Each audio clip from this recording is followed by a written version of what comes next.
person I love and respect the most in this world is my mother. I'm definitely a mama's boy, but I mean, she deserves so much of the credit for all of my accomplishments, and that's besides fulfilling the more mundane motherly obligations, cradling and nursing my brother and I, cuddling us when we were sick, driving us to soccer practice, and always being the loudest person in the bleachers.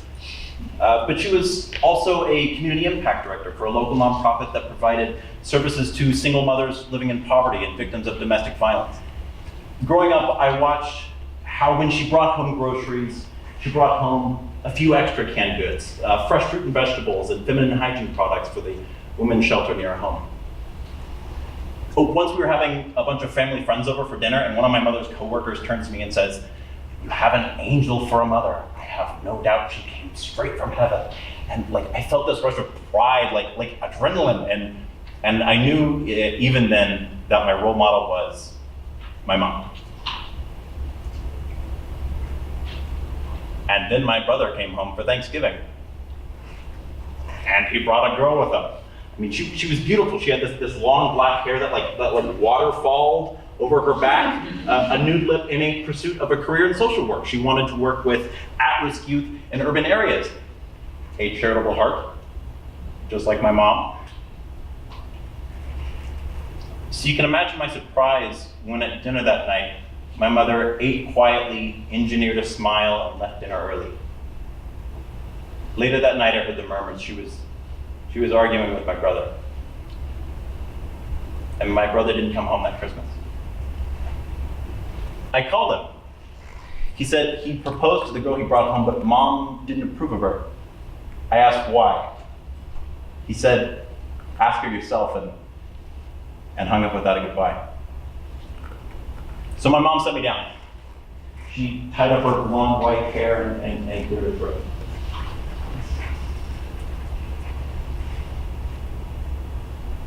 "I've always had plans for you both, but that girl your brother brought home, she doesn't even know who her own dad is. I mean, it happens regularly with people like her. I just didn't think you and your brother liked black girls. You know, her mother might have a criminal record. How do we know she's one of the good ones? I don't want my son to become just another baby daddy." And so for the first time in my life, I memorized the exact sentences my mom had said. They stuck in my brain for months until I realized that my mom, my role model is racist. So I want to talk about white supremacy. I feel if I came up here and just said I don't want to talk about race, there would have been this internal mind groan in all of the white people. So I decided to talk about something with the word white in it, at least.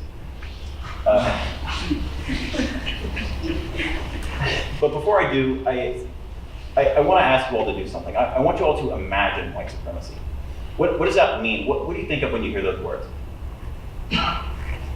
Got it? Good, because when I ask you to imagine white supremacy, a cross burning, white robes, Charlottesville, or Nazis spray painting awful shit all over Oklahoma might come to mind. See, something has etched into our heads that white supremacy is just the intentional racism of these violent hate groups. It's not. It's the conscious and unconscious ideas. White supremacy is just a system, a political, economic, and cultural system in which white people overwhelmingly control power and material resources, but just a system. It's the ideas of white superiority and entitlement and the daily reenactment of white dominance and non-white subordination. So many people think they're not racist just because they never say the N-word or refuse housing to black families, or they have a black friend or family members. But you don't have to do any of those things to produce a racist outcome.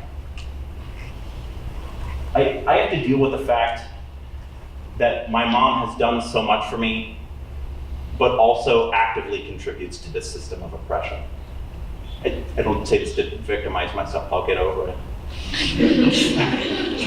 Instead, I try to explore my whiteness every day. I make it a priority in my life to confront white supremacy head on, not just with words or Facebook posts or tweets about how anti-Black racism has no place in America or is not who we are, because it is who we are. So I direct my attention to my fellow white people when I say racism is rooted in this country, and those roots have spread and intertwined around us. And you might think that your quote post on Martin Luther King Day or progressive politics excuse you from contributing to anti-Black racism, but think again. So, even if you don't want to go to a protest, don't want to post, or don't even want to read anything, take this away. At least acknowledge. Acknowledge you are white. Acknowledge your whiteness. And acknowledge that gives you some sort of privilege in this country. Then look up at the leadership of people of color. Don't stop listening to them. Don't stop reminding other white people of their whiteness. And please, please, please don't fall prey to how politicians, pundits, and segments of the media minimize, deny, or justify the existence of racism in this country, because the roots have wrapped tight around your ankles.